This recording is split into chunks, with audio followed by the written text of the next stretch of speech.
All right, good afternoon. So this is my presentation. It's based on the work we published in 2016 on subsistence farmers management of the little fire ant. So my area of interest is on insects that are new to an environment, new to a place that arrived recently or over several years. And one of the ways we know insects, or not only insects, but invasive species move from place to place is maybe through trade and so forth. But recently we found that gathering as this help move insects, and I hope that none of you bring anything that's serious to Tahiti, and once we leave this place, and you know, maybe some years down the line they'll think, and I say this because in 2012 when they had this arts festival in Honiara, once they left the place, 5 years or 10 years on, we had the coconut rhinoceros beetle that is devastating coconut industry in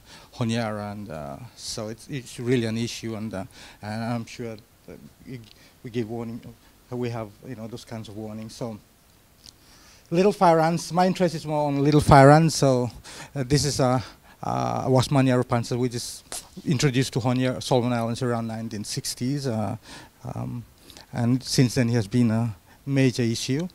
But the questions I ask is, when do new invasive, let me stress that a lot of insects keep moving from place to place, and a lot of them are just, we call them alien. They are not invasive. They pose nothing, no serious thing to be worried about. But there are a few that are of serious issues. But the questions I pose is, when do they become serious, or when do we become aware that there's something really wrong about this? And I pick out these two. The two at the top are more to do with economics. Once they start to damage, economic crops, cocoa or coconut, or even the agriculture industry, and that's where it becomes an issue. Governments and start to talk about it and start to, put the resources together. Also, what we know about a lot of invasive species is about, prey upon insects and other native fauna within an environment they are in. Okay, this is another case. This is a snail, a snail that is causing a problem, but this is the invasive ants attacking, which is a good thing too, I think. Two invasive insects on top of each other. You have issues, blinding of these dogs and chickens and pigs. So this is done by the little fire ants attacking the eyes. So this is when it's causing issues. The environment people will come up and making issues about this, and this is when an invasive insect is highlighted, and people begin to make issues out of it. But I am more interested in also social issues. What about people who are directly involved or affected? Because a little fire ants, if you happen to come in contact with, it stings people, especially if you work in the garden. It attacks you and stings you and makes you a bit apprehensive about working in where you are if you are being stung by the ants. So I'm interested in this. What about the people's way of life, right? Daily activities, does it affect them?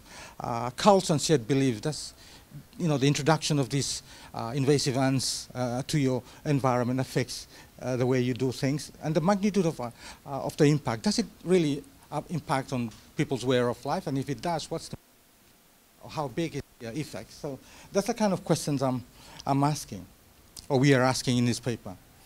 So we present these goals. One is to look at the little fire ants in the garden sites where people work, and then we look at how do subsistence farmers manage them. How do they manage these ants, once they deal with it every day in their lives, in their work life in the gardens.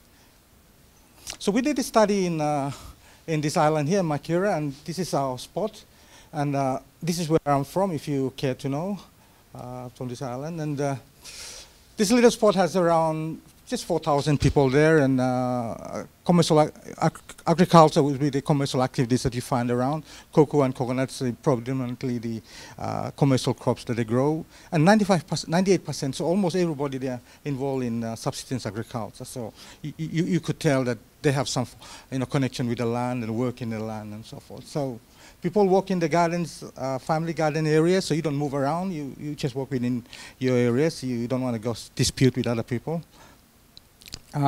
So we test whether the first when was the first encounter with this ant. So the idea is to find out when was the ant arrived in that place. So if you ask people about did you see this ant when you were a kid, and you find how old that person is, it helps you to go back again and say, okay, this ant might have arrived here this time. And then what about, are they currently experiencing these ants once they walk in the gardens? Then we look also at gender, male or female, then age class, and the age class allows us to walk back and determine these ants could have arrived at approximately this year, or 20 or 30 years ago. We also look at gardening practices, experience, and with the initial encounter with these ants. Is it different from if you live longer with it? And then the experience and views about these ants. What do they say about the ants? Is it good? Is it not? No, it's bad, but not that bad. Those kind of things.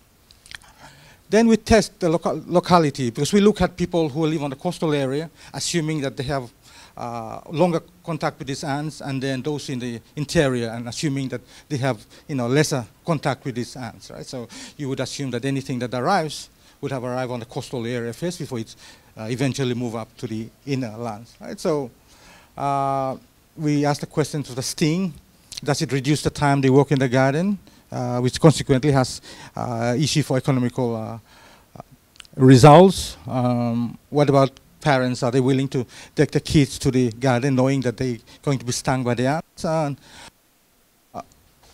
And whether there is changes in traditional practices.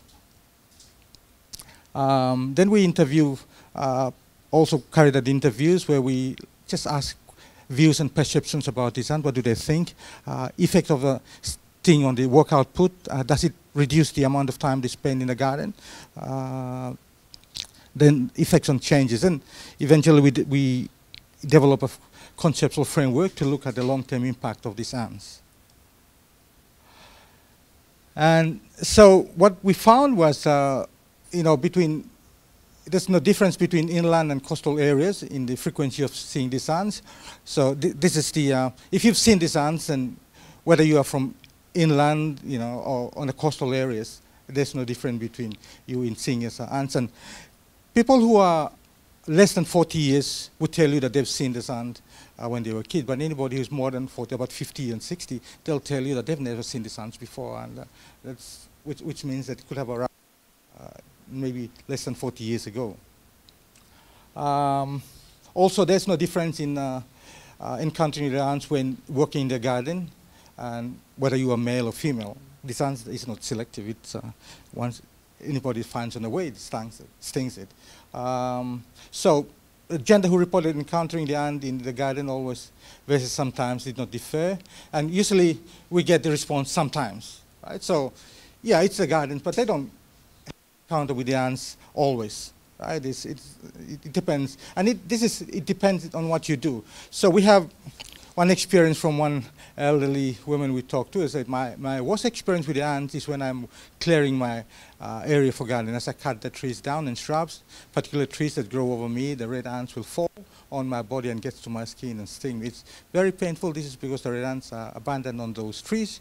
But when I'm weeding or harvesting my crops, I do not encounter. So I think that's where the response about not always, right, is sometimes. So it depends on what you do in your garden that gives the encounter, right? Let me move on. So if you look at the two pictures above, this is when somebody's trying to clear a garden. And here, and this is when you have more encounter with these ants. But if you're doing planting of Chinese cabbage or whatever, you don't have a problem with these ants. So this is my daughter trying to plant a Chinese cabbage. So the only issue she has is mosquito, and she couldn't stand it anymore and started crying. So, but not with the ants. And some parents we talk to relate that they are a bit reluctant to take their kids to the garden sometimes because of the fear of being stung by these ants. But there's a difference between if you ask somebody in the coastal areas and then somebody in the inland areas, because those in the coastal areas would tell you that that's not an issue. All right, the kids can be stung by the ants, but that's all right. They'll get used to it eventually. If you ask somebody in the inland who has lesser contact with the ants, they'll tell you they'll be apprehensive about it. And I think it's the issue with the longer you are with it, in contact with the ants, the more you become more resilient and don't worry about it too much. So the story. So what's the story, Lois? Our story is participants have encountered the ants. Everybody have encountered the ants at some stage in their life, right? And the encounter is occasional rather than continuous. So people don't encounter it as often as we might think. Different attitude towards the seeing of ants. Some people say that time spent working in the gardens is affected. You could be working, but if you encounter with these ants, you would leave what you're doing and go clear of yourself or jump in the water and so forth to relieve yourself from the sting. And parents reluctant to take the kids to the garden side, right? So I want to bring up this by Frank Maclay, and this is on the long-term impact on human welfare and livelihood. The three factors that can be considered as if you have an invasive animal or insects or whatever, and if its impact on its, gives the social impact is socially significant, it affects people's way of life, daily activities, and the culture and the shared beliefs is changed or has impact on that, then that qualifies as something that has a long-term impact on livelihood. And we think LFA falls within this category, or one or two of these factors describes well little fire ants. So we thought we put up the concepts of framework to determine vulnerability. We think if you think high, abundance, and low, and somewhere in between is where we sit. We can tolerate it to some extent. So we think that it drops, your tolerance drops a bit on the initial contact with the little fire ants, but then you begin to get used to it eventually. Right? Abundance, we think it's going to go up, right? In terms of cost, people might have problem with working under these conditions where the ants is, but eventually they'll get used to it over time, and it just, the cost in terms of work output may level off eventually.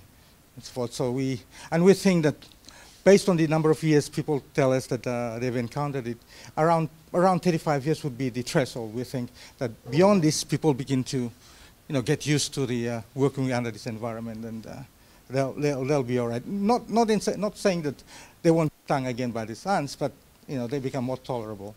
So these are the things we found. The sting of little fire ants affects. We think it affects gardening activities. So people tell us it affects their work output, and that's for sure. It's disruptive to subsistence farmers, but we think the longer you are exposed to it, the more tolerable you become, right? So people with a sort of exposure to it are more affected than if you live longer, right? So the last one would be, we think that in the long term, perhaps with true behavior modification and adaptive management, we think that you just have to change the way you deal with it. You just have to adapt with it and move on. Otherwise, it's going to be an issue for you. All right, so I just want to thank a few people who supported our study, and people from Makira and Sinu for coming over here, and the organizers. Thank you very much. Thank you, John. We have, can we have 2 or 3 questions? 2 questions? Okay. Basically, these ants are warrior. Yeah. Oh, no, they are.